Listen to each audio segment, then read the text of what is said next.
নবীজি সাল্লাল্লাহু আলাইহি সাল্লামের উম্মত পরিচয় দিয়ে আমার নবীর 23 বছরের চোখের পানিকে এভাবে অপমান করো না।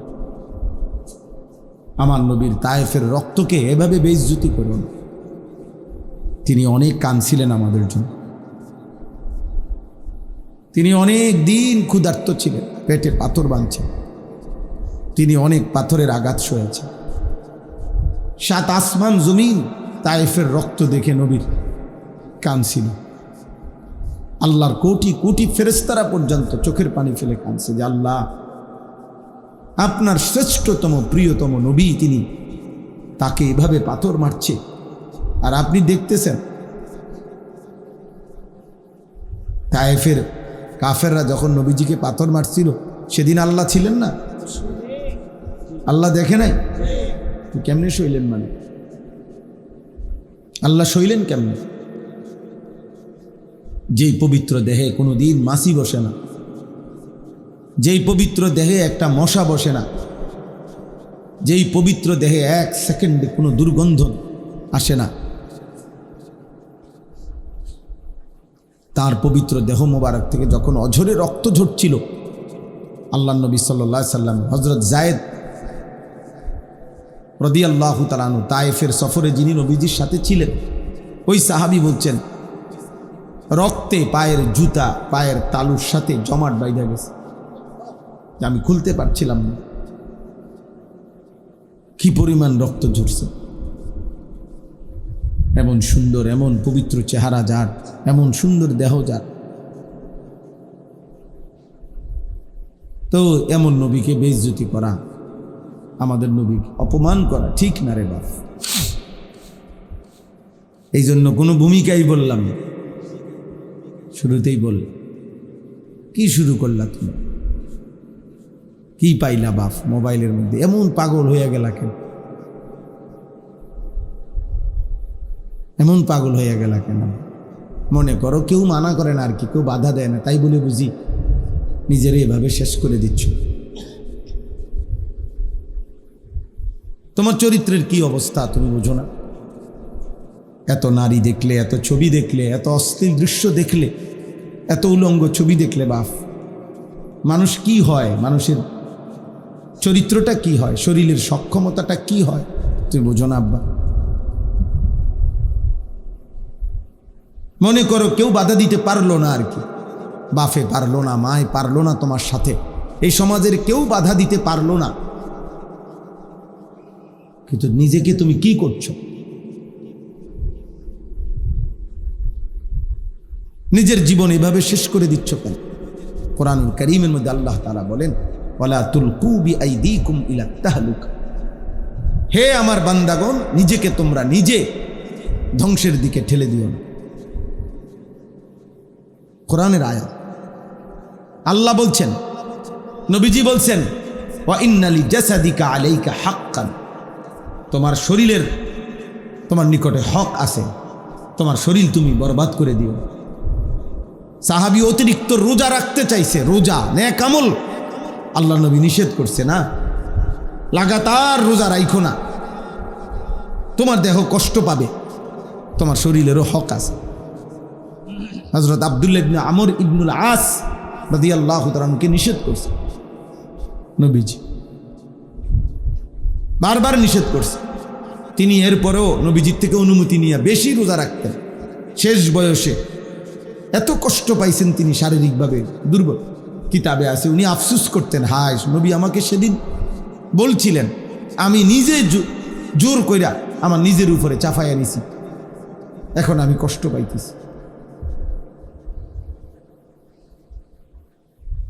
তাইলে আব্বা মনে রাখো বাপ, যৌবন কমে আসবে, শারীরিক সক্ষমতা কমে আসবে, কিন্তু এই লাগাতার গুনাহ, এই অশ্লীল ছবি দেখা, নারী দেখা, প্রত্যেকবার তুমি বুঝো বা না বুঝো বীর্যপাত হয়।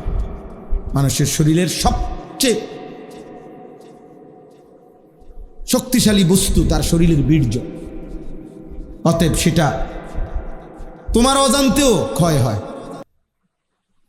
আখিরাত তো নষ্ট হবেই হবে, কবরে কষ্ট তো পাবাই, আখিরাতের জাহান্নামের কষ্ট তো আব্বা পাইবাই, কিন্তু খোদার কসম এই কোরআন হাতে নিয়ে বললাম, দুনিয়ার জীবনটাও কষ্ট পাইবে।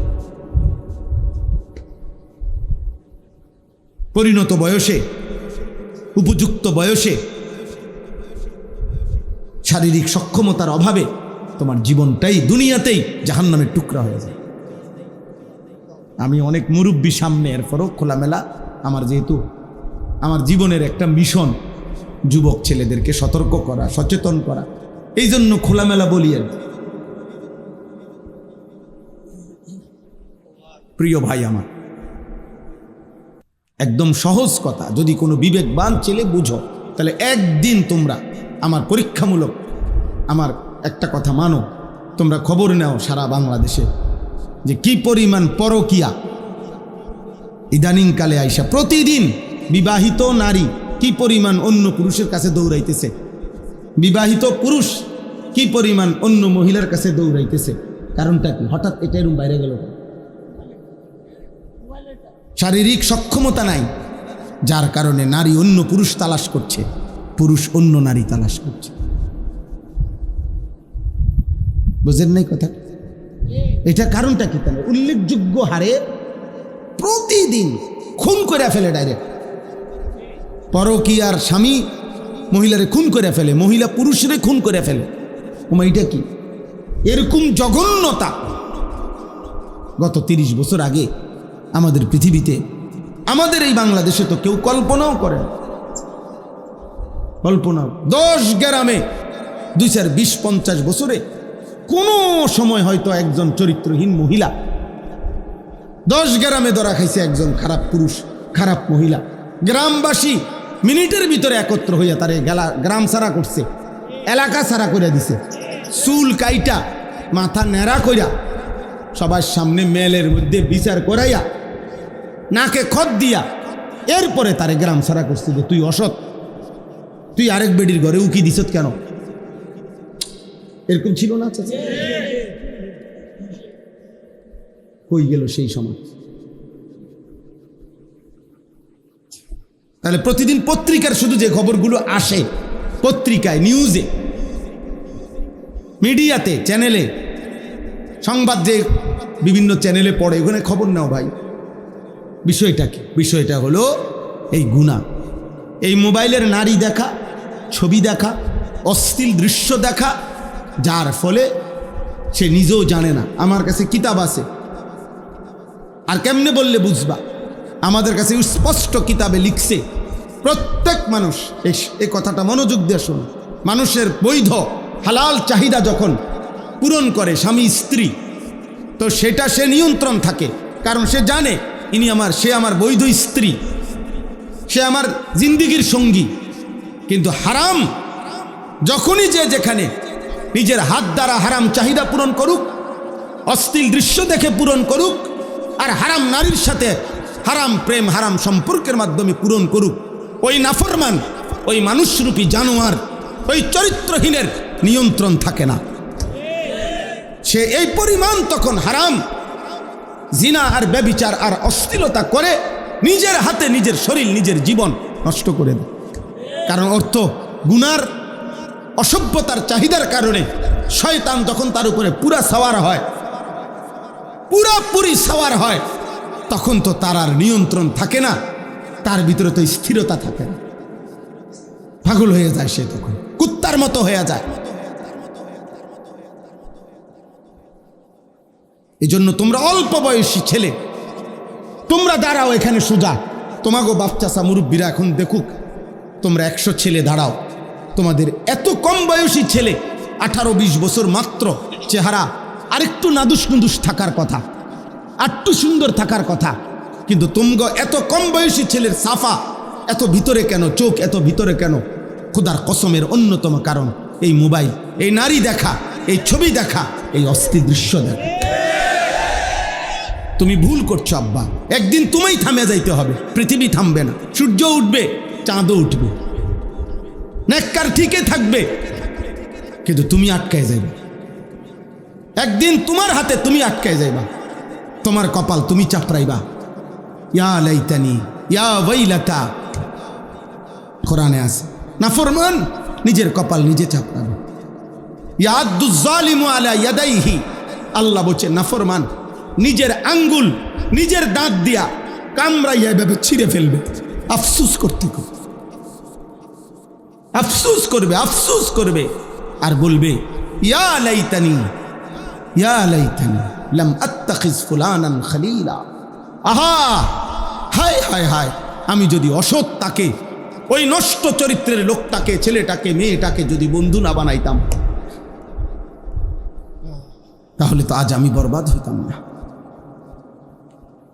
এজন্য প্রিয় ভাই, অনুরোধ করছি, শুধু একজন বক্তা না, শুধু ওয়াজ করতে আসি নাই, আমার কষ্ট হয়েছে এই রাস্তাটা আসতে, আমার ধারণার চাইতেও ভিতরে।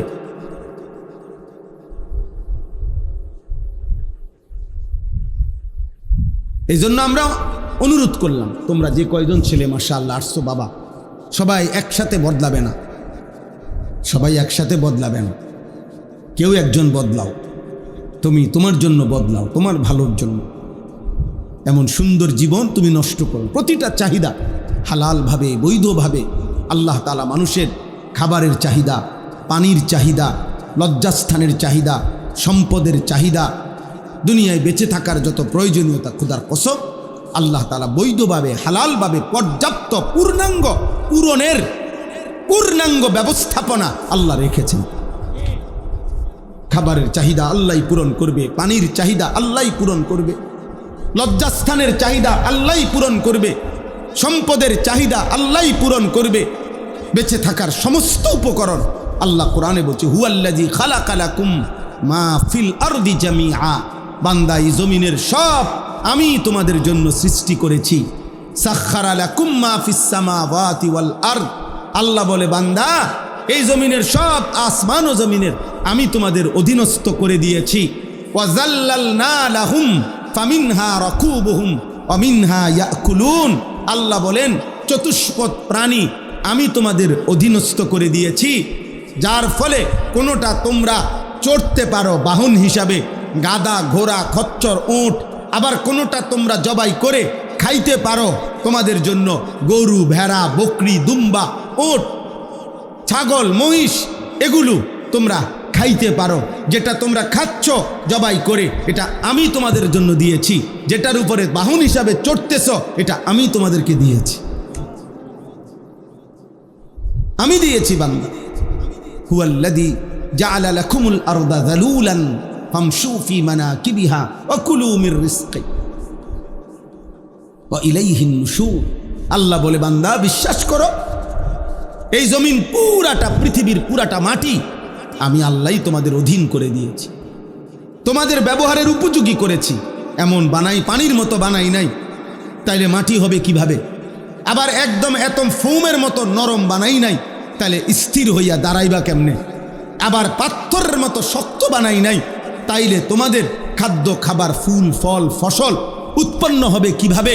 এবং তোমাদের পিলার ঘরের খুঁটি তোমরা কিভাবে গাঁড়বে? আল্লাহ বলেন যেমন মাটি হইলে তোমরা দাঁড়াইতে পারো, যেরকম হইলে শুইতে পারো, যেই রকম হইলে হাঁটতে পারো, যেরকম হইলে ফসল ফলাইতে পারো, যেই রকম হইলে তোমাদের বসত ঘর তোমরা স্থাপন করতে পারো, এমন সমস্ত প্রয়োজনের উপযোগী করেই আমি আল্লাহ এই মাটি বানাইছি। বাহ, সুবহানাল্লাহ। এমন মালিকরে সেজদা না দিলে নাফরমান, তুই মানুষ হইলি কেমনে নাফরমান? এই জানোয়ার বেটা, বেনামাজি, তুমি জানোয়ার না তো জানোয়ারটা কেন? সেজদাবিহীন নাফরমান, ওই জীবন তো জানোয়ারের জীবন, ওই জীবন তো কুত্তার জীবন, হাইওয়ানের জীবন। একবার ভাবো, আল্লাহ তাআলা বলেন আমি বানাইছি মাটিটা, আমি বানাইছি। ওয়াস-সামাআ বানাইনাহা, আসমান আমি বানাইছি। ওয়াল আরদা ফারাশনাহা, জমিন আমি বিছায় দিছি। ওয়াজআলনা বাইনাকুম ওয়াজআলনা ফাওকাকুম সাবআন শিদাদা, আসমান আমি বানাইছি মাথার উপর। ওয়াজআলনা নাওমাকুম, ঘুম আমি বানাইছি। ওয়াজআলনান নাহারা, দিন আমি বানাইছি আলোকিত। ওয়াজআলনাল লাইলা, রাত্রি আমি বানাইছি অন্ধকার, অন্ধকার আমি বানাই। আলো আমি বানাই, রোদ আমি দেই, বৃষ্টি আমি নামাই, ফল আমি উঠাই, ফসল আমি উঠাই, গাছ আমি বানিয়েছি, পাহাড় আমি স্থাপন করেছি, জমিন আমি বিছায় দিছি, সূর্য আমি স্থাপন করেছি, চাঁদ আমি স্থাপন করেছি। এত কিছুর বিনিময়ে বান্দা আমি একটা সেজদাও পাবো না? ঠিক তোর কপাল, থুতু তোর কপালে। বেনামাজি তোদের কপালে থুতু থুতু থুতু, ঠিক তোদের কপাল, ঠিক তোদের কপালে থুতু দিলাম, তোদের ওই চুলে থুতু দিলাম। যদি লজ্জা থাকে, যদি মানুষের বাচ্চা হও, যদি মুসলমানের বাচ্চা হও, যদি মায়ের পবিত্র দুধ খেয়ে থাকো, যদি আল্লাহর নাম শুনে থাকো, যদি 23 বছরের নবীর কান্না চোখের পানির কথা শুনে থাকো, যদি আল্লাহর কোরআন কোনোদিন দেখে থাকো, যদি মসজিদ দেখে থাকো, যদি আজান শুনে থাকো, তো আজকে নিয়ত করো ইনশাআল্লাহ নামাজ পড়বো ইনশাআল্লাহ। বলো আব্বা, নিয়ত করো আব্বা, ছেলেরা নিয়ত করো, বাপ বলো, বলো না ইনশাআল্লাহ, দিল থেকে বলো আব্বা, দিল থেকে বলো, দিল। হাত তুলতে হবে না, আমি হাত তোলার পক্ষে, তোমার দিলে তুমি বলো, না বললেও সমস্যা নেই, তোমার লাগে আমি আটকাইতাম না, আমার জন্য তুমি আটকাইতা না। এই পৃথিবীতে ছাগলও আটকায় না, মানুষও আটকায় না, অসুবিধা কি? ছাগলও নির্দিষ্ট সময় পরে মরে যায়, তুমিও নির্দিষ্ট সময় পরে মরে যাইবা। বাকি ছাগল মরলে ছাগলের কোনো টেনশন নাই, কিন্তু তুমি মরলে তোমার টেনশন আছে। কুত্তা মরলে কুত্তার কোনো টেনশন নাই, শুকর মরলে শুকরের কোনো টেনশন নাই, কিন্তু আমি মরলে আমার পেরেশানি আছে। কি হবে আমার কবরে, কি হবে আমার হাসর? আমি মরলে আমার ঝামেলা আছে।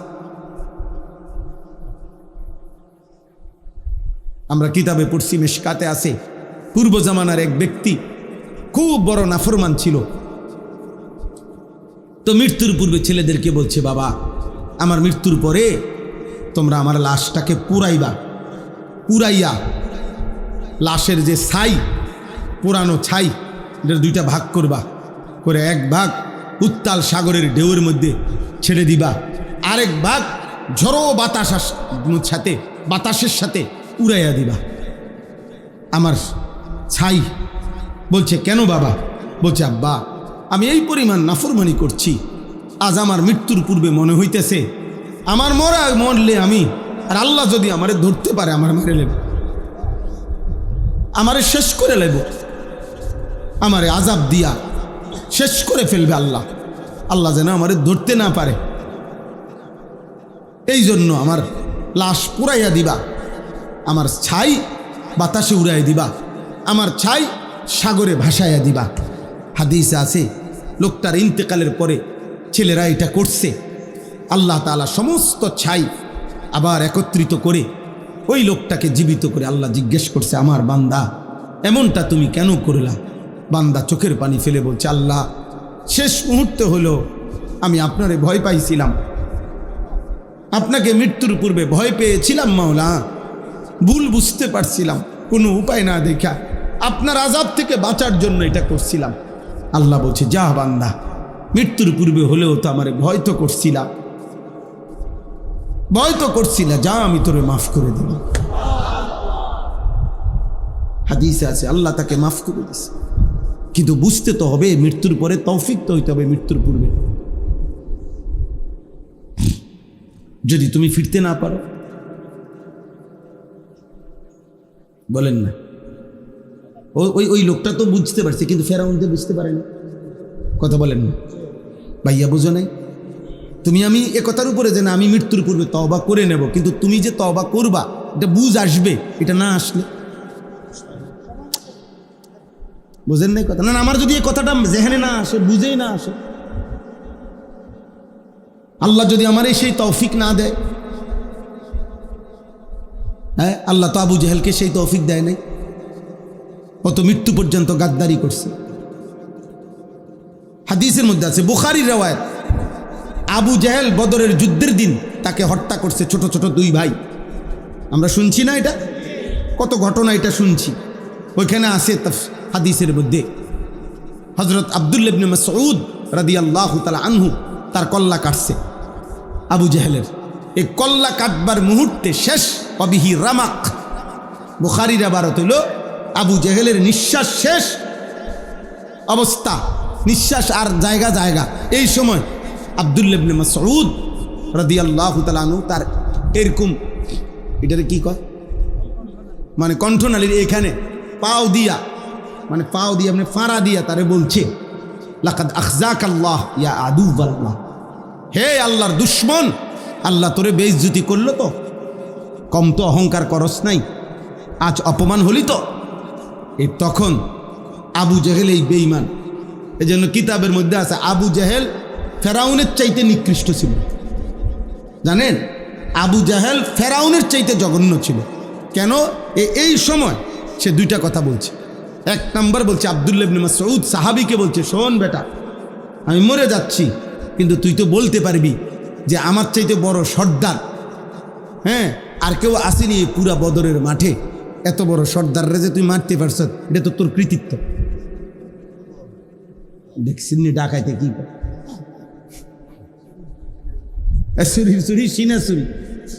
সেইটা বলছে। এক, দুই নাম্বার বলছে আব্দুল্লাহ শোন, আমার মৃত্যুর পরে আমার যে কল্লা কাইটা ফেলবি, তুই কল্লা বাড়াইয়া কাটবি, বুক বাড়াইয়া কাটবি, যাতে বাকি লাশটির লগে আমার কল্লা রাখলে দূরের থেকেই মানুষ বুঝে এটা সর্দারের লাশ।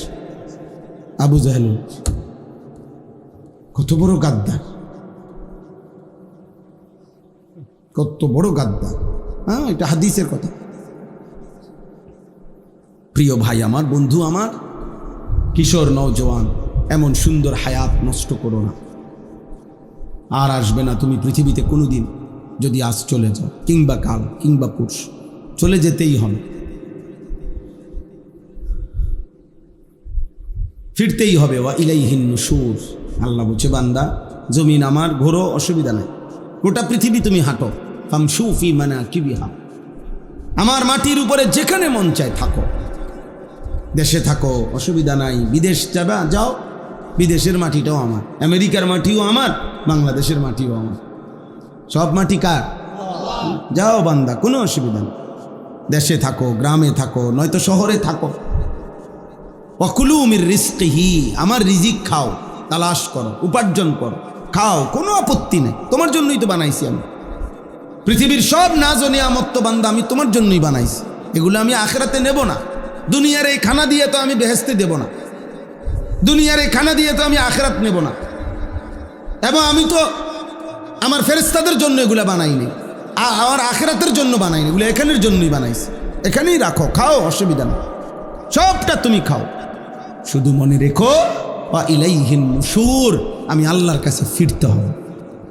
খাও, কোনো সমস্যা, শুধু কি মনে রেখো, কার কাছে ফিরতে হবে? কুল হুয়াল্লাযী যারাআকুম ফিল আরদ ওয়া ইলাইহি তুহশারুন, এই একই কথা। আল্লাহ বলছে, হে নবী আপনি বলেন, আল্লাহই তোমাদেরকে গোটা পৃথিবীতে ছড়িয়ে দিয়েছেন। আমরা কেন বাংলাদেশে, তারা কেন ভারতে, ওরা কেন পাকিস্তানে, ওরা কেন সৌদি আরবে, ওরা কেন ইটালিতে? আল্লাহ বলেন, এটা আমি ছড়ায় দিছি, আমার বান্দা, আমি আল্লাহই পৃথিবীময় যারা ছড়িয়ে দিয়েছি, আমি আল্লাহই জমিনের মধ্যে। আবার জাল যেমন ছড়াইয়া দেয় পুকুরে, জাল একটু পরে যিনি ছড়াইয়া জাল মারছে পানিতে, উনি আবার আস্তে টান দিয়া এটারে নিজের হাতে জমা করে ফেলে, করে না? তো ওয়া ইলাইহি তুহশারুন, আল্লাহ বলেন আবার গোটা পৃথিবী থেকে আমার বান্দা আমি আবার জমা করে হাসরের মাঠে নিয়ে আসবো, আমি নিয়ে আসবো আবার। ওয়া ইলাইহি তুহশারুন, আমি আল্লাহর নিকটেই আবার হাসর হবে, জমা হবে। হাসর মানে জমা, একত্র করার। এই যে হাসরের মাঠ মানে হলো একত্র করার মাঠ। তাহলে ইনশাআল্লাহ বাবারা, এবার বয়স্ক বাবা চাচা আছেন, আপনাদেরকেও বলি আব্বা, আলহামদুলিল্লাহ কিছু বয়স্ক চাচাও আছেন, আপনাদেরকেও বলি, গুনার উপরে আপনারা যারা লাগাতার এক তালে আছেন, আপনাদের কাছে অনুরোধ আব্বা, এটা অনেক বড় বাড়াবাড়ি, সীমা লঙ্ঘন। আপনারা মনে রাখেন, 60 বছর আমি প্রতিদিন বলি রে বাপ, 60 বছর, অথচ এখনো প্রতিদিন বিড়ি সিগারেট খাইতেছেন, আপনি কিন্তু বাড়াবাড়ি করছেন। 60 বছর বয়স হয়ে গেছে, আজও বিড়ি সিগারেট ছাড়বার সময় হয় নাই। 60 বছর এখনো কিস্তি নেন, এখনো সুদ খান, এখনো ওজনে কম দেন, এখনো মিথ্যা বলতেছেন, এখনো অন্যের সম্পদ ফিরাই দিচ্ছেন না। আয় হায় নাফরমান বুড়া, আজও তোমার কবরে যাওয়ার সময় হয় নাই চাচা? আপনি জানেন এই জমিটা আপনার না, আপনি জানেন আপনি গায়ের জোরে, ক্ষমতার জোরে, 2 নম্বরই সিটারি কইরা, দলিলের মারফেস দিয়া আপনি নিয়ে আনিছেন, কিন্তু আপনার কলিজা তো জানে এটা আপনার না। কথা বলেন না কেন? আপনি আজকে কত বছর ধরে বোন, আপন বোন আজকে 30 বছর 20 বছর ধরে আপন রক্তের বোন কাঁদে, বাপ মারা গেছে আজকে 30 বছর হয়, আপনি এমন ডাকাত, আপনি ডাকাইতে আপন বোনের সম্পত্তিটা দিচ্ছেন না, আপন ফুফুর সম্পত্তি দিচ্ছেন না, আপনি আপনার আপন ভাই ভাতিজার হালাল সম্পত্তি, তাদের ন্যায্য সম্পত্তি, ওয়ারিসি সম্পত্তি আপনি দিতেছেন না। বইয়া বইয়া সাধুয়ানে গপ মারেন, কবরে ঢুকবেন টাঙ্গাইয়া ফিটবো বুড়া মিয়া, মনে রাখেন। আপনি আড্ডি খুললা একদম গিরাগাড়ি ভাঙ্গা লাইব, মনে রাখেন। আমার নাম আনিসুর রহমান, আমি বলব হ্যাঁ? ঘটনা কি? বোনের সম্পত্তি দেন না কেন? ভাইয়ের প্রাপ্য দেন না কেন? বাতিজা কাঁদে প্রতিদিন আইসা, বাতিজার সম্পত্তি দেন না কেন? আপনি জানেন না? আপনি মরতেন না? কথা বলেন, এমন নাই? একটা গাছ, শুধু এই গাছটা কাইটা দিলে আপন ভাই, আপন ভাতিজা, আপন ভাইয়ের আপন প্রতিবেশী, আজ 50 বছর ধরে বংশের পর বংশ তারা একসাথে থাকে। আরে মেয়ে কদ্দুর রাস্তা, 1 বিঘত জায়গা দিয়ে দিলে বেচারার বাড়ি ঢুকতে পারে। ওমা এই ডাকাত আজ 50 বছরও এটা দেয় না। আরে তার হাত পাও ধরছে না, দিত না, দিতাম না কি? দিতেন না কা? দিতাম না কইছি, দিতাম না। কেউ কিনলে দিতেন না? না দিতাম না কইছি, দিতাম না। এটা কথা হইল চাচা? একজন বয়স্ক যে কবরে যাবেন, আপনি এটা কি করছেন? এই গাছটা কাইটা দিলে তারার বাড়ি ঢুকতে পারে না, দিত না, গাছ এটা কেটে দিত, দিতাম না কইছি, দিতাম না। দরকার হলে 300 মাইল দূরে গিয়া, ও দূরে কোনানে গিয়া 10,000 টাকা দান কইরা স্লোগান লইয়া বাইতাই, হ্যাঁ মাশাআল্লাহ, ওখানে গিয়ে কইছে তারা 5,000 দিছে, আর কইছে জনাব অমুক মার হাবা 5,000। সবাই বলেন মার হাবা, হাবারে মার, মার তারে ধরে আমার কন্যা মার হাবা। এই গ্রামের থেকে মার হাবা আনছে, মাশাআল্লাহ, কত বড় ভাগ্যবান চাচা। চাচা এই গ্রাম তুই আরেক গ্রামে মার হাবা আনে, আপন বাতিজার সেয়া দেন, আপন বোনের সম্পদ দেন, আপন স্ত্রীর মোহর আনার টাকাটা মাত্র 60,000 70,000। আর এই 30 বছর আগের বেডিতের মোহরে তেরুনি আসিল। আমার ছোট বোন যে সময় বিয়ে দেই 2003 সালে, তো আমার আগের 2 বোন, আমি তখন একটু বুঝের, আমার বোনের বিবাহের মোহর নিয়ে কথা হইতেছে ছেলের বাড়িতে, তো কথা তখন মিলাইতে পারতেছি না, আমি একটু বেশি চাইতেছি, তখন বলতেছিলাম আবদার কইরা, তো ছেলের পক্ষের বা কোনো একজন লোক মনে বলে উঠছে যে ঠিক আছে, ফেসালির দরকার নাই, হুজুরের আগের 2 মেয়ে, আমার আব্বাও বড় আলেম ছিল, আগের 2 মেয়ের যেই মোহর দিছে আমরাও এটাই দিব। হ্যাঁ, এরপরে এটা বলতেই আমার আব্বা আমারে দিছে এবার দম, এই বেটা তুই ফুলাইন মানুষ, বেটা যা, বেশি ঝামেলা করস তুই বেটা। ঠিক আছে, আপনারা যেটা কইছেন এইটা, মানে আপনারা কোনটা কইছেন এতক্ষণ, তো তারা বলছে 1 লাখ কত জানি, মনে না কি 1 লাখে ধরেন, মনে নেই আমার খুব। তা এইটা মাইন্যা আব্বা আইসা পড়ছে। তা আমি আইসা বাসার মধ্যে মনটা খারাপ, যে আমারও ধমকও দিল, আর আমার বোনের সমানও তো হইতে দিল না। আব্বাই তখন আমারে কইছে, বেডা ব্যাক কল, তোর আগের 2 বোনের মোহরানা 6,000 করে বাড়ে, এটি আগের দিনের মোহর।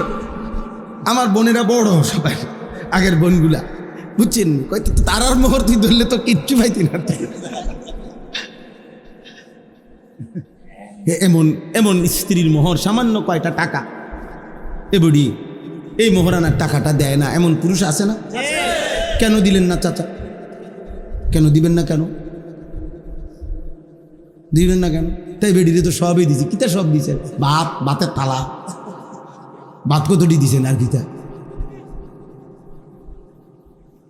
আল্লাহ আমাদেরকে বুঝ দান করেন, ফিকির করেন বাবা।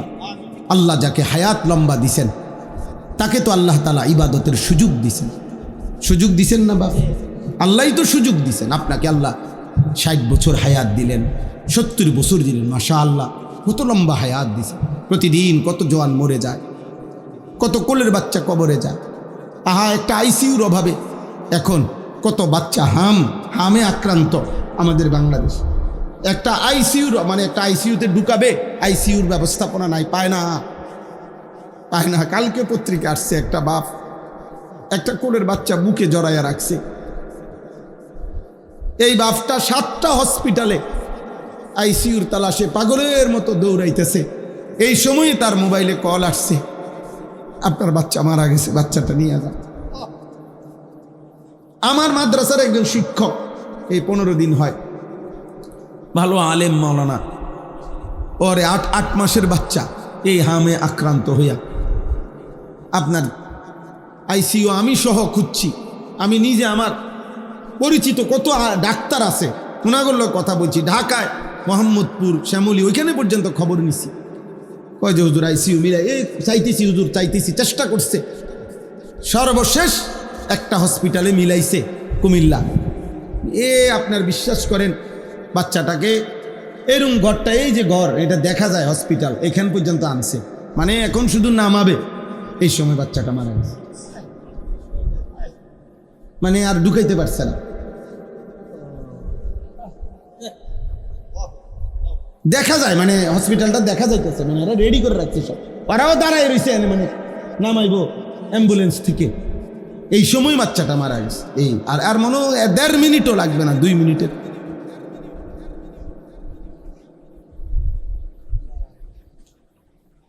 দোস্ত আমার, বন্ধু আমার, আল্লাহকে ছেড়ে দিলে লাভ কি? আল্লাহকে ভুলে গেলে লাভ কি? আল্লাহকে ভুলে পেলাম কি? নামাজ না পড়ে আমাদের জীবনের অর্জন কি? জিন্দিগির সব অর্জন তো আল্লাহর থেকে আসে, আর তিনি আমার জন্য নামাজ ফরজ করেছেন। বান্দা যখন একটা সেজদা দেয়, আল্লাহ তাআলা যেন, হাদিসে আছে, আকরাবু মা ইয়াকুনুল আবদু মির রাব্বিহি ওয়া হুয়া সাজিদ।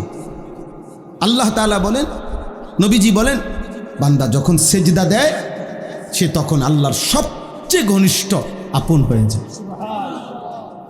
আমার শায়েখ আল্লামা মুফতি মুশতাকুন নবী কাসিমি হুজুর বলে, বান্দা যখন সেজদা দেয় আল্লাহ তখন এরকম পিঠে, মাথায়, পিঠে হাত বুলায় দেয়। আল্লাহ যেন কুদরতি হাত বুলা আদর করে দেয়। মাশাআল্লাহ, আনিস আমার সেজদা দিলা, আমি খুশি হলাম। হাদিসে আছে, বাবা তোমরা অনেক ছেলে বাপ, হাত জোড় করে বলি, আব্বা ছবি তোলার জন্য হুড়াহুড়ি করো না, ধাক্কাধাক্কি করার কি দরকার আব্বা? কি হবে? যদি বলো তোমার কোনো ফায়দা হবে আখেরাতে, তো চলো তোমরা বলো ছবি তো, আমি একবার যতক্ষণ দরকার আমি দাঁড়ায় থাকবো, তুমি একজন করে আমার সাথে ছবি উঠাইও, কিন্তু আগে বলো আখেরাতের কি ফায়দা হবে, কবরের কি ফায়দা হবে, আগামী জীবনের তোমার কি ফায়দা হবে? যদি সেটা বলো, কোনো ফায়দা হবে ভাই? বলে না কোনো ফায়দা হবে? তাহলে যে সমস্ত মা বোন আছে বেপর্দা, যে সমস্ত মা বোন বেপর্দা, ওনাদেরকে বুঝান পর্দাবিহীন নারীর কোনো ইজ্জত নেই। কোরআনের ভাষায়, দুনিয়ার ভাষায় সেটা দুনিয়ার হিসাব। আমরা কোরআন বুঝি, আমরা কোরআন মানি, আমরা রাসূলুল্লাহ সাল্লাল্লাহু আলাইহি সাল্লামের হাদিস মানি। আমাদের বক্তব্য কারো গায়ে লাগুক আর পিঠে লাগুক, আমরা কোরআন থেকেই বলতে হবে, রাসূলের হাদিস থেকেই বলতে হবে।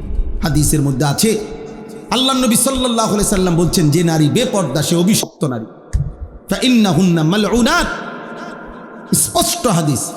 নবীজি বলছে বেপর্দা নারী অভিশপ্ত নারী, অভিশপ্ত,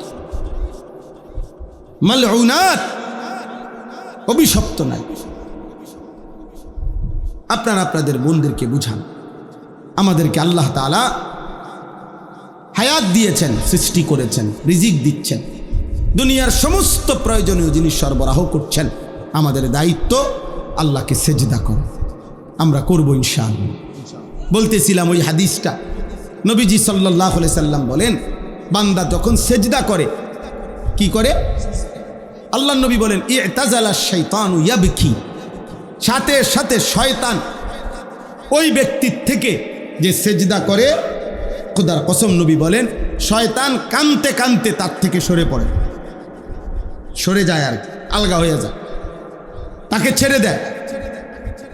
আর কি বলে নবীজি বলেন সাল্লাল্লাহু আলাইহি ওয়াসাল্লাম, শয়তান তখন কাঁদতে কাঁদতে বলে, হে আল্লাহর বান্দা, এটাই তো সেই সেজদা যেই সেজদা একবার না দেওয়ার কারণে আমি চির বিতাড়িত হইলাম।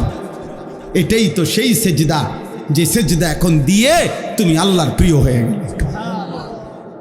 ওর ওই কথা, প্রত্যেকটা সেজদা দিলে বান্দা ওর ওই কথা মনে পড়ে। আবা ওয়াস্তাকবারা ওয়া কানা মিনাল কাফিরিন, কি সাংঘাতিক কথা। সেজদা না দেয় নাই। আল্লাহ কোরআনে বললেন আমার নাফরমান ইবলিস, নাফরমান, সে সেজদা দিতে অস্বীকার করলো। ওয়াস্তাকবারা, আর এর দ্বারা সে নিজের অহংকার করলো। ওয়া কানা মিনাল কাফিরিন, এবং কাফেরদের অন্তর্ভুক্ত হয়ে গেল। এই মুসলমানের বাচ্চা, শুনছো বাবা, আল্লাহ কি বলছে সেজদা না দেওয়ার পরে? 3 শব্দ বলছে। 1 নম্বর বলছে আবা, সে সেজদা দিতে কি করলো? অস্বীকার করলো। 2 নম্বরে বলল ওয়াস্তাকবারা, এর দ্বারা সে কি করলো? অহংকার করলো। 3 নম্বরে ওয়া কানা মিনাল কাফিরিন, আর এই নাফরমান কাফেরদের অন্তর্ভুক্ত হয়ে গেল। আল্লাহ তোমাদেরকে হেফাজত করেন, আল্লাহ তোমরে হেফাজত করেন। সেজদা দিও বাপ, ফিকির করো, ফিকির করো, ফজরের নামাজ পড়ো, আল্লাহ বরকত দেবে ইনশাআল্লাহ। নবীজি বলছেন আল্লাহুম্মা বারিক লি উম্মতি ফি বুকুরিহা, আয় আল্লাহ ভোর বেলা আমার উম্মতের হায়াতের মধ্যে বরকত দিয়ে দেন। নবীজি দোয়া করছে। ভোরের সূর্য আর ভোরের আলো, ভোরের বাতাস মুনাফিক মুক্ত বাতাস, সুবহানাল্লাহ। ফজরের বাতাস মুনাফিক মুক্ত বাতাস। ফজরের ওয়াক্তে একমাত্র জেগে ওঠে মুমিন, ঘুমিয়ে থাকে মুনাফিক, ঘুমিয়ে থাকে কাফের, ঘুমিয়ে থাকে যত মুশরিক, ঘুমিয়ে থাকে যত মুরতাদ, ঘুমিয়ে থাকে যত নাস্তিক, ঘুমিয়ে থাকে যত বেঈমান। জেগে ওঠে শুধু কেবল কে? মুমিন। এই জন্য ফজরের বাতাস, ভোরের বাতাস মুনাফিক মুক্ত বাতাস, শুধু মুমিনের নিঃশ্বাস ফজরের বাতাস। সুবহানাল্লাহ। এই জন্য হাদিসে আছে, হযরত আব্দুল্লাহ ইবনে ওমর রাদিয়াল্লাহু তাআলা আনহুমা তিনি বলেন, নবীজির জামানায় আমরা যদি কাউকে ফজরের নামাজে মসজিদে অনুপস্থিত পেতাম, না দেখতাম, খোদার কসম তিনি বলেন আসানা বিহি জান, আমরা তার ব্যাপারে 2টি ধারণা করতাম, হয়তো লোকটি অসুস্থ, রোগাক্রান্ত, নয়তো মুনাফিক।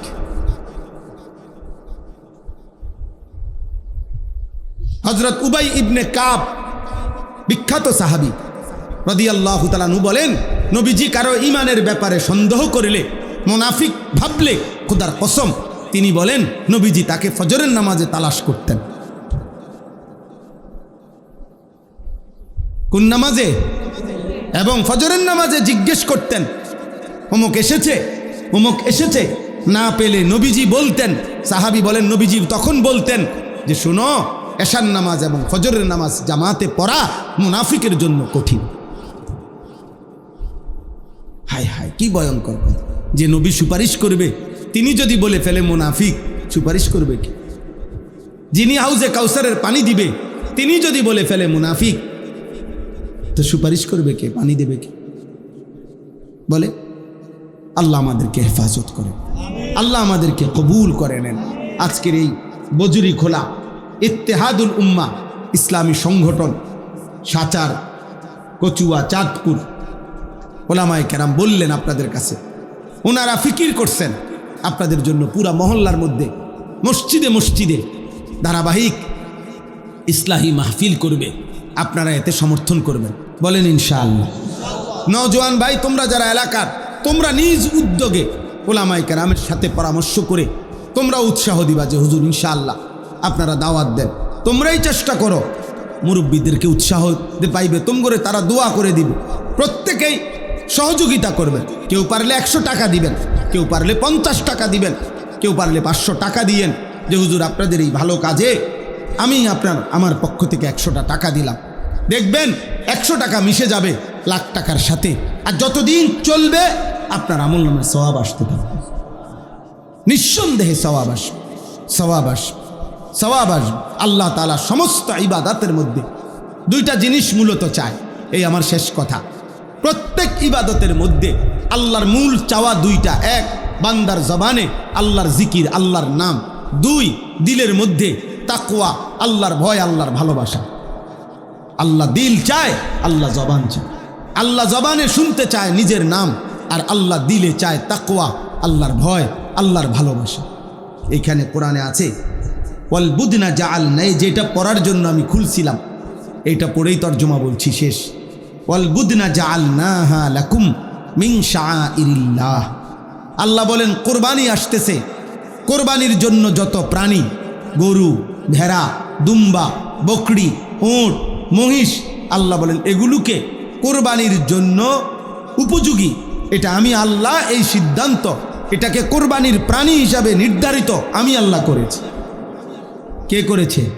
আল্লাহ করেছেন। আল্লাহ মিন শাআইরিল্লাহ, এবং কোরবানির জন্য নির্ধারণ করা প্রত্যেকটা প্রাণী আমি আল্লাহর নিদর্শন। সুবহানাল্লাহ। যে প্রাণীটা কোরবানির জন্য কিনা হয়, সিদ্ধান্ত হয়, গরু হোক, ছাগল হোক, ভেড়া হোক, দুম্বা হোক, বকরি হোক, উট হোক, এটা কার নিদর্শন? আল্লাহর নিদর্শন। এরপরে আল্লাহ বলেন লাকুম ফিহা খাইর। সুবহানাল্লাহ।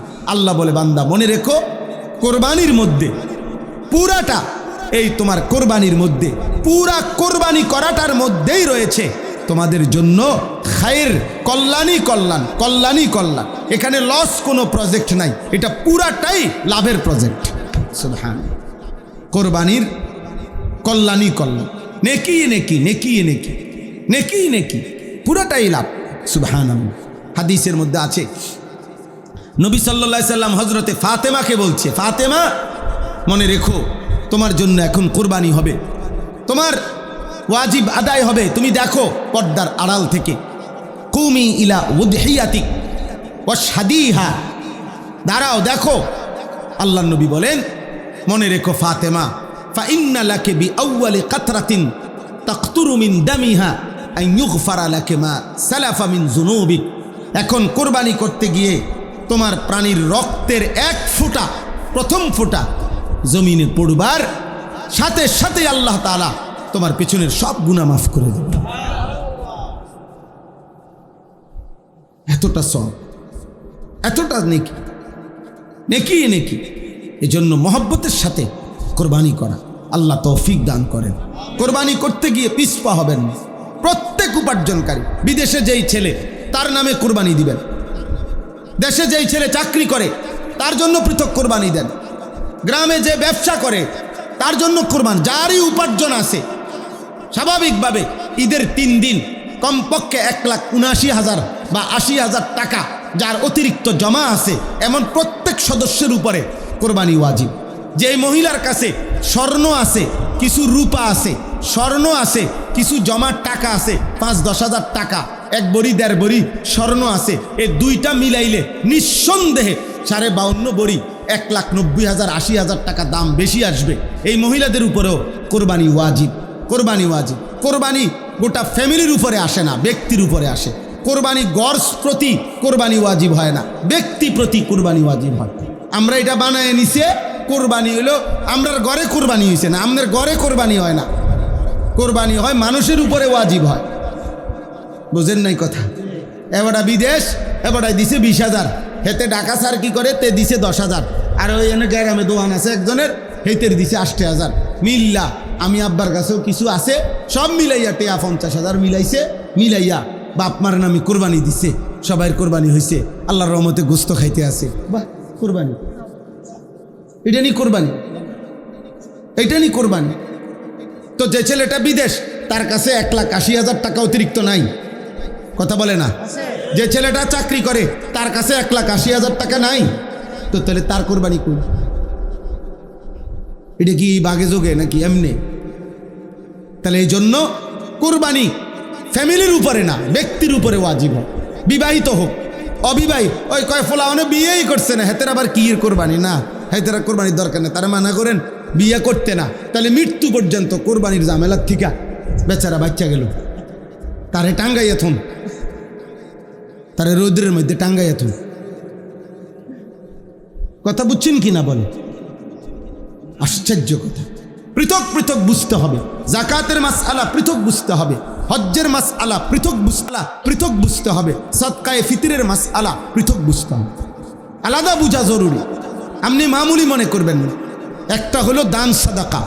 আপনি বলছি যে মাদ্রাসা, মসজিদের মাদ্রাসা সবাই দান করেন, তো কেউ 10 টাকা দিছেন, কেউ 100 টাকা দিছেন, এইটা হলো আপনার ইচ্ছার উপরে। কিন্তু হজ, কোরবানি, জাকাত, সাদাকাতুল ফিতির এটা আপনার ইচ্ছার উপরে না। আপনার শরীয়তে যে পরিমাণ সম্পদ নির্ধারণ করে দিয়েছে ওইটা থাকলে আপনি ইচ্ছা করলেও দিতে হবে, না করলেও দিতে হবে। আপনি মন চাইলেও হজ করতে হবে, মন না চাইলেও হজ করতে হবে। বুঝেন না কথা? হুজুর দোয়া করেন, আল্লাহর রহমতে 3 ফুট বিদেশ পাঠাইছি, তারা আস্তে আস্তে লাইন ফাইন হইতে আসে, তারা যদি দয়া করিয়া তাগুর উপরে যদি খোদায় দয়া করে, তারা যদি বাফেরে হজ করায় তাইলে গেলাম, হইলে নাইলে যাইতাম না। এসব ফাঁকনা আলাপ, এসব সিহন আলাপ, এটা শরীয়ত না, এটা শরীয়ত না। বরং স্পষ্ট মাসআলা হলো যেই ব্যক্তির ভিটা ছাড়া বসত বাড়ি, অতিরিক্ত জমি আছে, ফসলের জমি, ক্ষেতের জমি, বাজারের ভিটা, বাজারের দোকান, মানে আলাদা জমি আছে, যেই জমির কিছু বিক্রি করলে হজের টাকা হবে, পরিবারের হজের আসা যাওয়ার যে সময়টা এই খরচ হবে, আর আলগা জমি যে দূর আরও রয়েছে বাকিটা দিয়েও তার সংসার চলবে, এমন প্রত্যেক মুসলমানের উপরে খোদার কসম হজ করা ফরজ, ফরজ, ফরজ। যে ব্যক্তি হজ ফরজ সত্ত্বেও হজ করে নাই, আল্লাহর কসম নবী বলছে ওইটা হয়তো যদি মারা যায় তো ইহুদি মরলো, নয়তো খ্রিস্টান মরলো, বেঈমান মরলো, বেঈমান মরলো, বেঈমান। আমি আপনাদেরকে একদম উদাহরণ বলি। মনে করেন এটা আমার বসত, অতিরিক্ত এখানে আমার আলগা 10 শতক জমি আছে, ক্ষেতের জমি হোক, ফসলের জমি হোক, চাষাবাদের জমি হোক, বুঝছেন নি কথাটা? ওইখান থেকে 3 শতক বিক্রি করলে, 4 শতক বিক্রি করলে মনে করেন হজের টাকা হবে 6.5 লাখ টাকা হজের। এখন মনে করেন সংসার চলতে লাগবে 1.5 লাখ, 1.5 মাসে ধরে নিলাম 8 লাখ। এই জমি যদি একাংশ বিক্রি করলে ধরেন 8 লাখ টাকা আপনার ব্যবস্থা হবে, আর বাকি আরও জমি আছে যেটা দিয়ে আপনার ফ্যামিলি চলবে।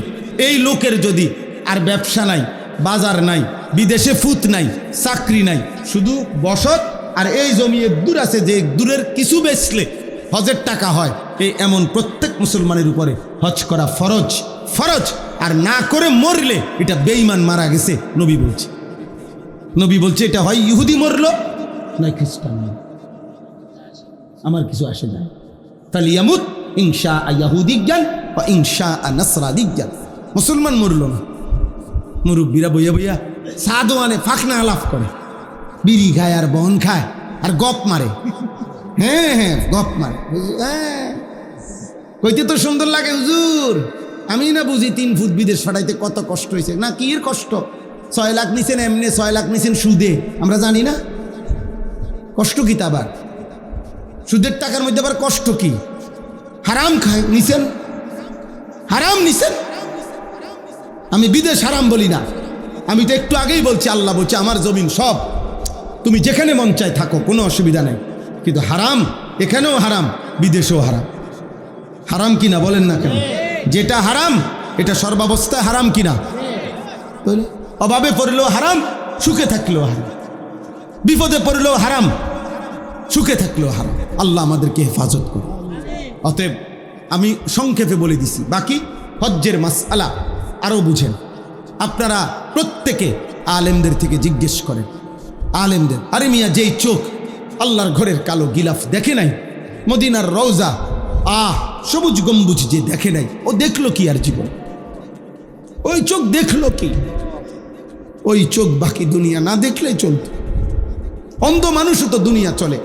অন্ধ মানুষ খায় না, অন্ধ মানুষ বিয়ে করে না, অন্ধ মানুষের বাচ্চা হয় না, কথা বলে না। বুবা মানুষ খায় না, বুবা মানুষ বিয়ে করে না, কানে শোনে না এমন মানুষ বিয়ে করে না। তো দুনিয়া তো চোখ ছাড়াও ভোগ করা যায়, কান ছাড়াও ভোগ করা যায়। জবান ছাড়াও তো দুনিয়া ভোগ করা যায়। আল্লাহর দেওয়া চোখে মালিকের ঘরই দেখলাম না, রসুলের রওজাই দেখলাম না। বলেন কি, বলেন কি? এর চাইতে বড় দুর্ভাগ্য আর কি হইতে পারে? এক সাহাবী, আমরা স্পষ্ট কিতাবে পড়ছি, আব্দুল্লাহ ইবনে যায়েদ ইবনে আব্দে রব্বিহি, নবীজির একজন সাহাবী। নবীজি যেদিন ইন্তেকাল করছেন মদিনায়, সেদিন তিনি দুই হাত তুলে আল্লাহকে বলছিলেন, আল্লাহ, এই চোখ দিয়ে যেহেতু নবীকে আর দেখব না, এই চোখে আমি আর দেখতে চাই না।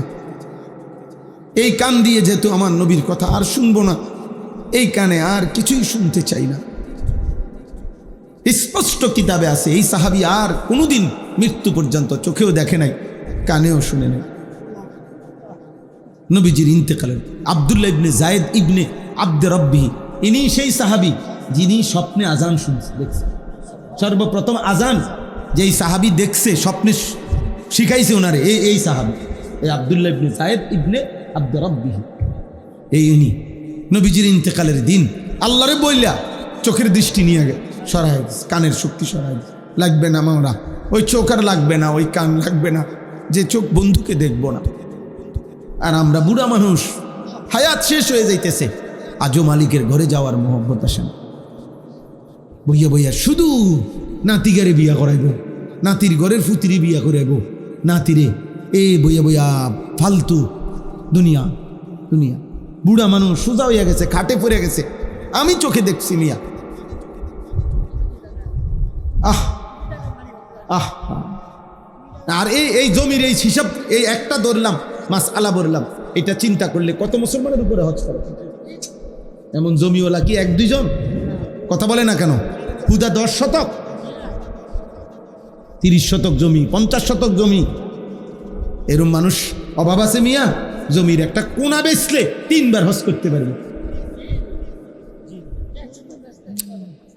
3 বার হজ করে নিতে পারে।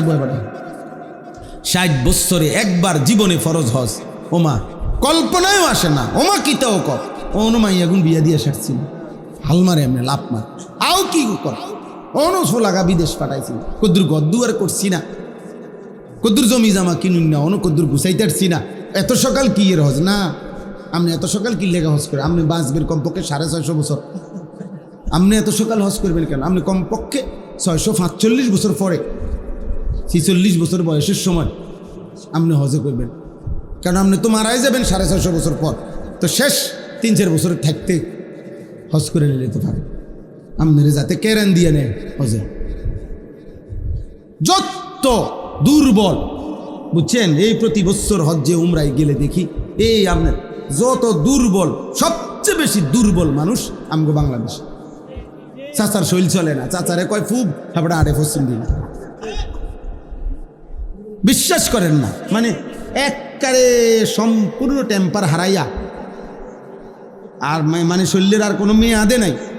এই মেয়াদ উত্তীর্ণ যেটা এবারে যায় আল্লাহ আর কুলাইতে পারেন। হজ তো পরিশ্রমের ইবাদত, হজ কিসের ইবাদত?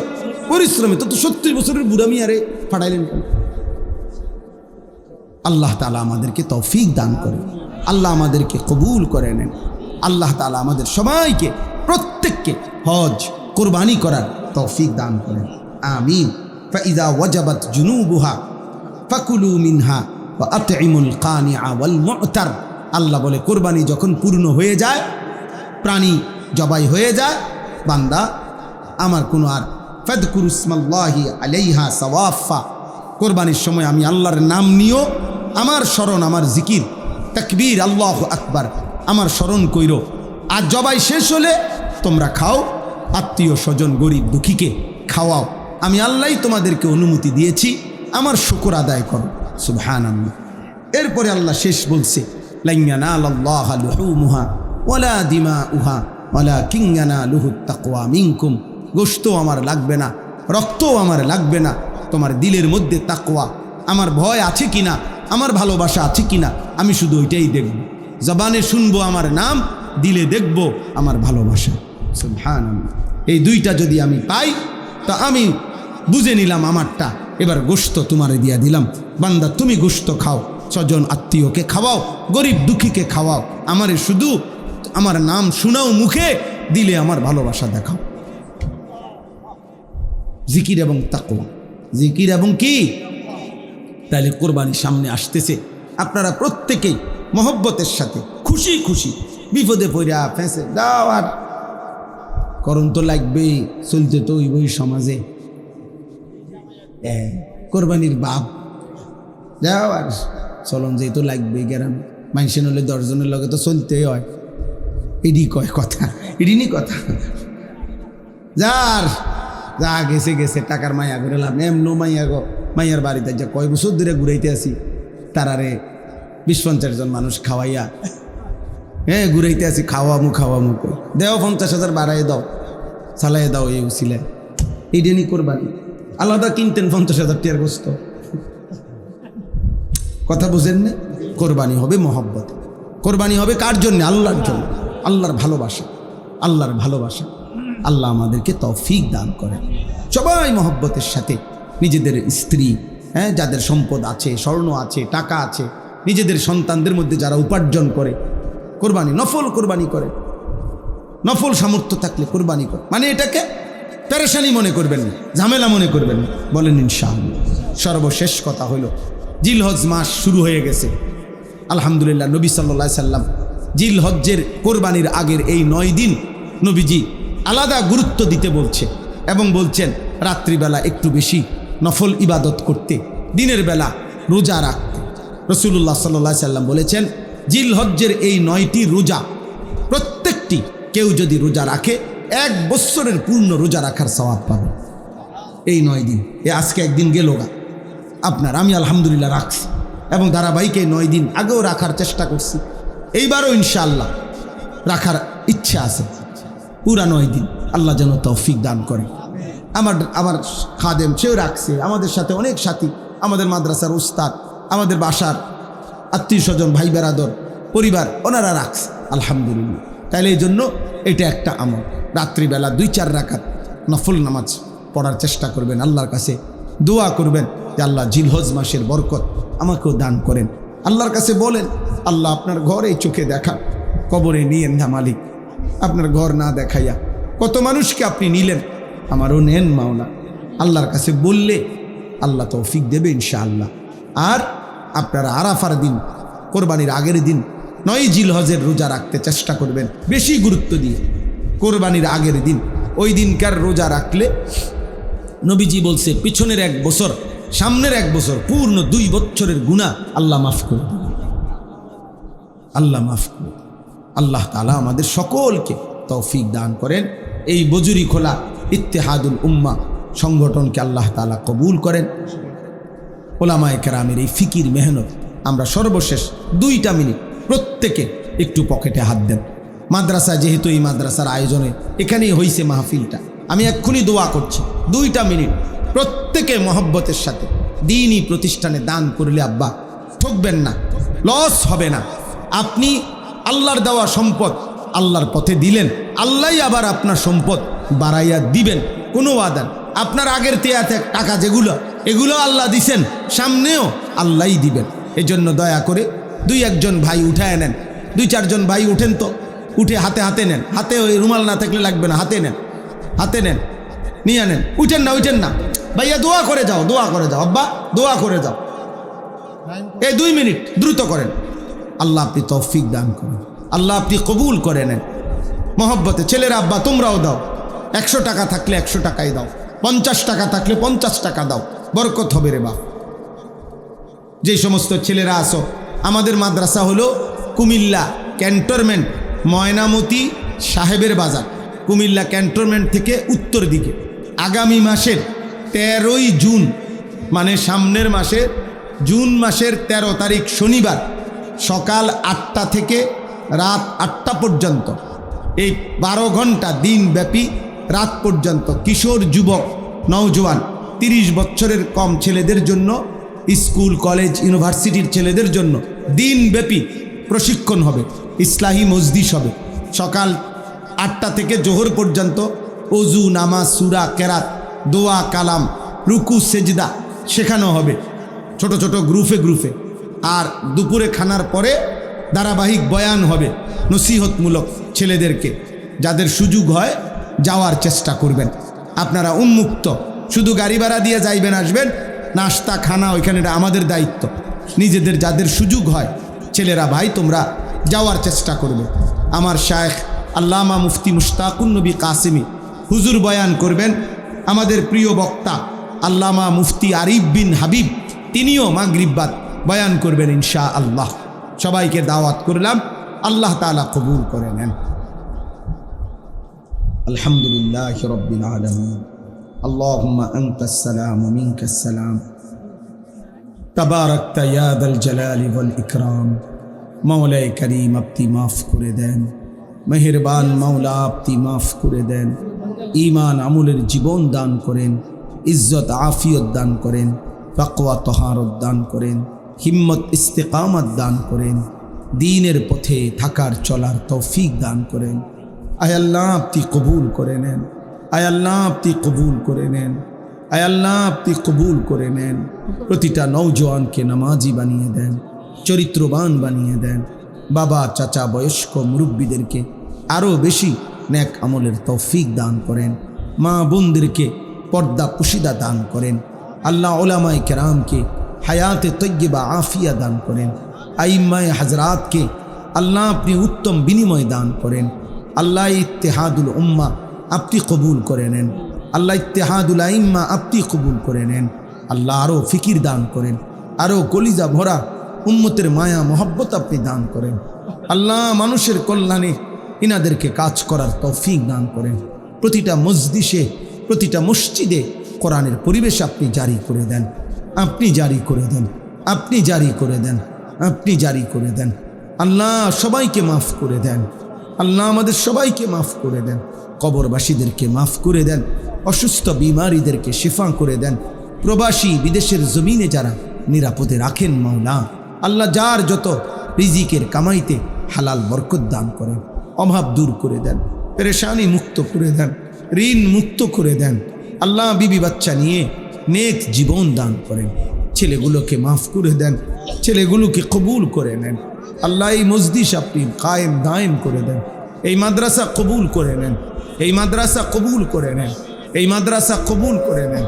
আল্লাহ মাদ্রাসার জরুরত আপনি পূরণ করে দেন।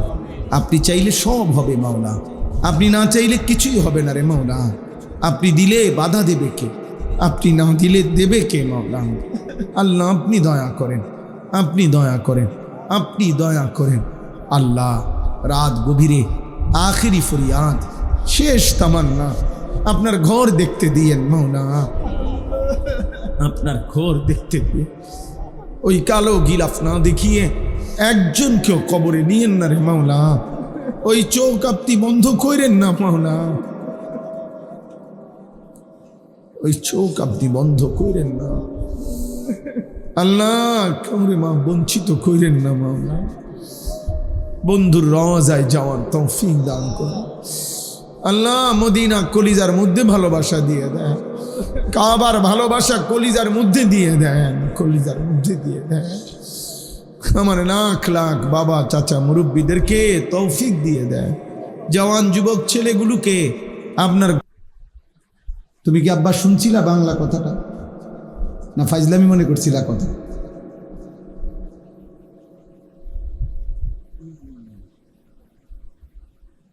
কেউ দয়া করে আমার কথা হলো ধৈর্য না কুলাইলে চলে গেলে ভালো।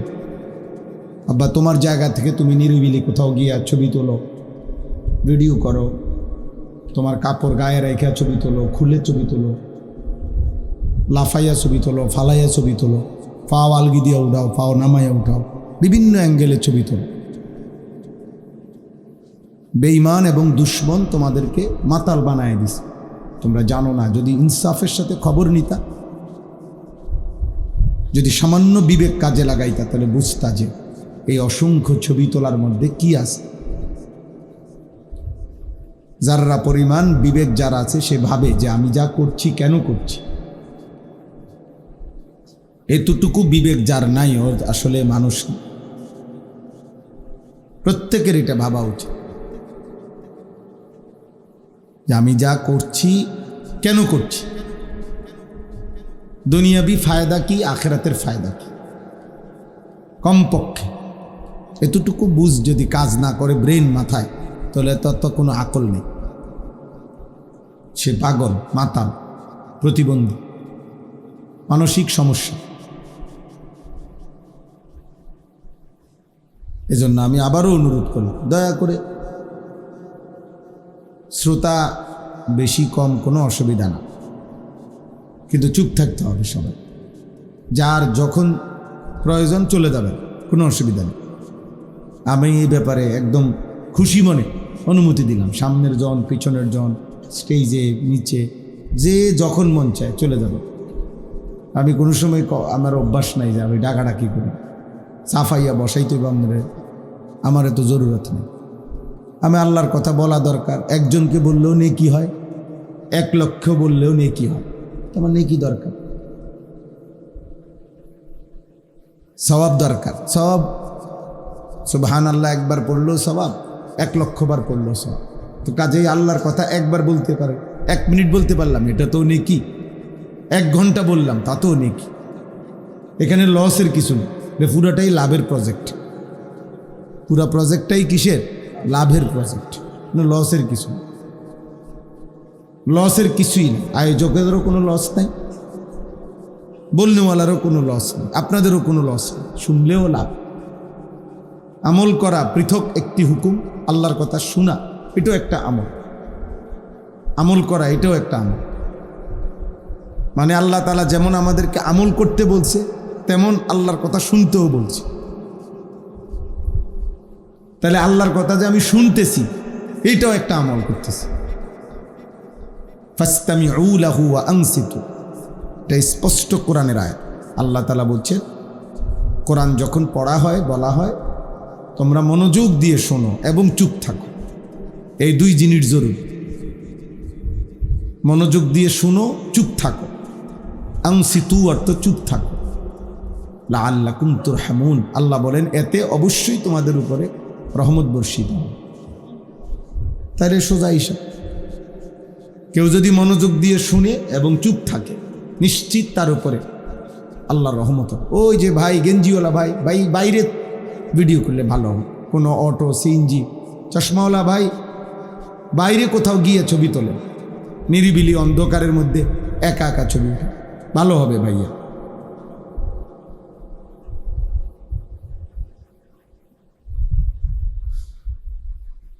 যাদের বেশি তোমার আগ্রহ আছে, আলহামদুলিল্লাহ এখন প্রতিদিন গরু বাজার বসে।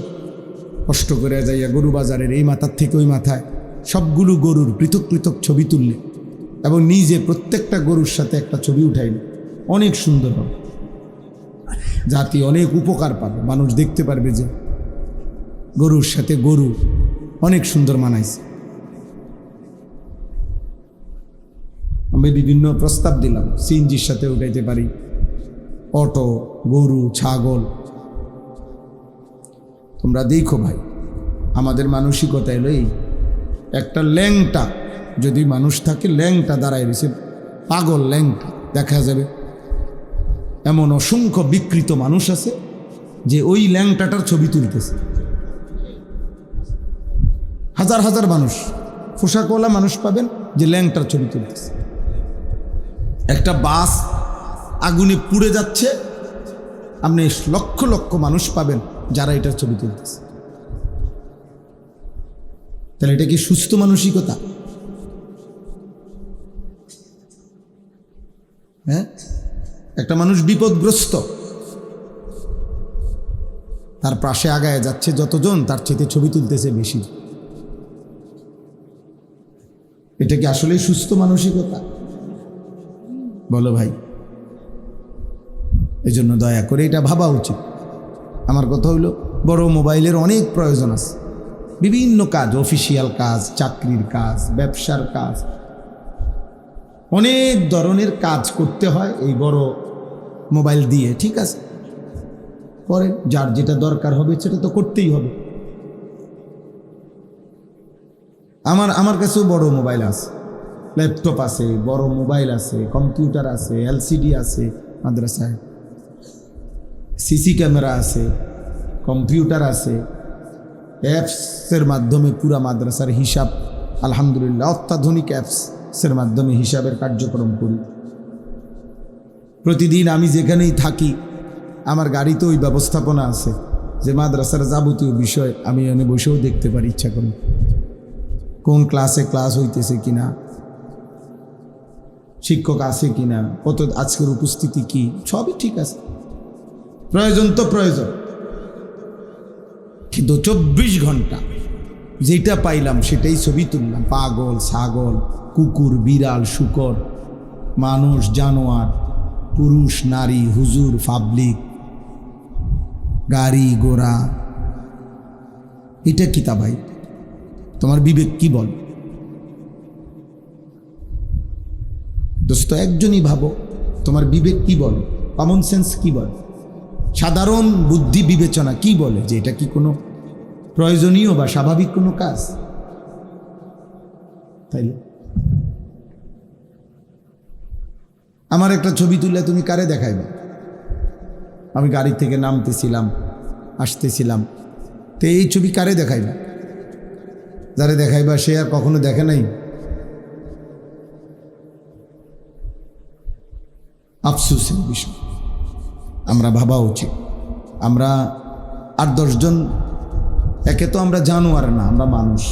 দ্বিতীয়ত আমরা আর 10 জন মানুষের মতো না, আমরা মুসলমান। আমাদের একটু ব্যক্তিত্ব আছে, স্বাতন্ত্রতা আছে, আমাদের একটা নিজস্ব ব্যক্তিত্ব আছে। আমরা মুসলমান, আমাদের হাঁটা চলা, কথাবার্তা, আচরণ, উচ্চারণ সব কিছুই একটু ভিন্নতর। কথা ছিল আমাদের এমন হওয়ার কথা ছিল যে আমাদেরকে দেখেই মানুষ আল্লাহকে চিনবে, আল্লাহর পথ পাবে। হাদিসের মধ্যে আছে নবী সাল্লাল্লাহু আলাইহি ওয়াসাল্লাম, সাহাবায়ে কেরাম, নবীজির সাহাবারা ওনাদেরকে জন্য দোয়া করতেন, আল্লাহুম্মা হদি বিহিম, আল্লাহ আমার সাহাবাদেরকে আপনি এক একজনকে আপাদমস্তক এভাবে বানিয়ে দেন যেন তাদের দ্বারাই মানুষ হেদায়েত পেয়ে যায়।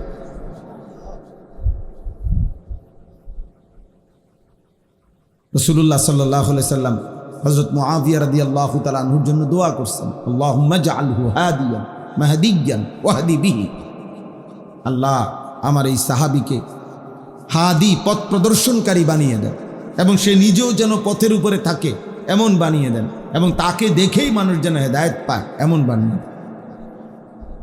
এরকম বহু সাহাবীর কাছে জন্য নবী দোয়া করছে। আমরা কিতাবে পড়ছি আর রাসূলুল মুআল্লিম ওয়া আসালিবুহু ফিত তালিম, আরবি ভাষার একটা বিখ্যাত কিতাব, শেখ আব্দুল ফাত্তাহ আবু গুদ্দা রাহিমাহুল্লাহ উনি লিখছেন।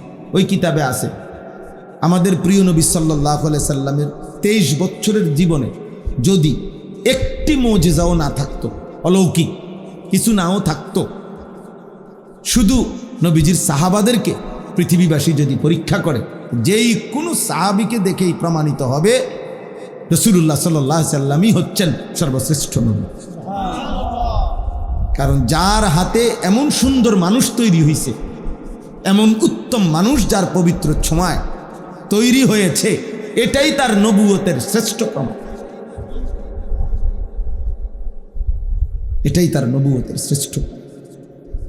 আজকে আফসুস আব্বা, আজকে যদি ভিনদেশি কেউ এসে দেখতে চায় যে মুসলিম যুব সমাজ, আর আমরা যদি তোমাদেরকে দেখাই, আব্বা বলো না, অথবা সাহাবায়ে কেরাম কবর থেকে আইসা যদি জিজ্ঞাসা করে তোমাদের আমল তোমরা কি মেহনত করলাম, চাই তোমাদের যুব সমাজ তোমরা দেখাও, তোমরা দেখাইলে আমরা কিভাবে বুঝাবো যে মাথার চুল থেকে পায়ের নখ পর্যন্ত ইসলামের চিহ্ন কোথায়? বলো না ভাই। সারাদিনে এক ওয়াক্ত নামাজ পড়ো নাই যে, তাকে দেখাইয়া কেমনে প্রমাণ করবো তুমি মুসলমান? এক বছরে যে কোনো দিন 5 ওয়াক্ত নামাজ পড়তে পারো নাই, তোমারে দিয়ে কেমনে প্রমাণ করব? কারে বুঝাবো তুমি মুসলমান? নবী সাল্লাল্লাহু আলাইহি সাল্লাম বলেছে, মান তারাকা সালাতাম মুতাআম্মিদান ফাকাদ কাফার, ইচ্ছা করে যে নামাজ ছেড়ে দেয়, ফাকাদ কাফারা, সে কুফরি করল, কুফরি করল, ফাকাদ কাফারা। নবী সাল্লাল্লাহু আলাইহি সাল্লাম সাহাবীকে বলছে লা তাতরুকিস সালাতা আবাদান, আমার সাহাবী কোনো দিন কখনোই জীবন যায় যাক নামাজ ছেড়ো না। আমি এইমাত্র কিতাবে পড়তেছি মেরকাত, আরবিতে মোটা কিতাব পড়তেছিলাম মেশকাতের সরা, গাড়িতে বসে বসে এখন দেখছি পড়তে পড়তে এইখানে ঠিক মতো পড়তে পারতেছিলাম না। মাশাআল্লাহ, রাস্তা আলহামদুলিল্লাহ, আল্লাহ তাআলা এই রাস্তা থেকে আপনাদের হেফাজত করুন, আল্লাহ যেন আমারও হেফাজত করুন। তো এখানে লিখছে যে মূলত সালাত, এই যে নামাজ আমরা পড়ি, মূলত সালাত শব্দের মূল অর্থ হলো আগুনে পোড়াইয়া বাঁকা কাঠ সোজা করা, এটার মূল অর্থ বাঁকা কাঠ সোজা করা। তো মূলত নামাজ যে ধারাবাহিক পড়ে সে তার নফসের হারাম চাহিদা, মনের কুচাহিদা, এইটাকে পুরাইয়া আল্লাহর ইবাদতের উপরে, আল্লাহর বন্দিগির উপরে সোজা করে রাখে। প্রত্যেকটা নামাজের মাধ্যমে যেন সে নিজেকে পুরাইতেছে, অর্থাৎ মনের হারাম চাহিদা আগুনে যেন পুরাইতেছে, নিজেকে যেন সুন্দর বানাইতেছে। তো এই কিতাবে লিখছে এভাবে ধারাবাহিক নামাজ পড়ে যে নিজেকে পোড়াইয়া উত্তম বানায়, আশা করা যায় নিঃসন্দেহে জীবনভর যে নিজেরে পোড়াইল, মনের চাহিদা পুরাইয়া দিল, তো আশা করা যায় কিতাবে লিখছে আল্লাহ তাআলা তাকে দ্বিতীয়বার আবার জাহান্নামের আগুনে পোড়াবে না।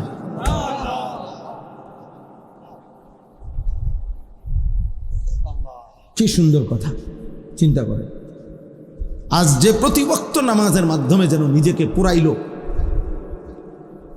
গুনার চাহিদা নিজের থেকে পুরে পুরে শস করে দিল, আল্লাহ তাআলা তাকে দ্বিতীয়বার জাহান্নামের আগুনে পোড়াবেন নামাজের বরকতে।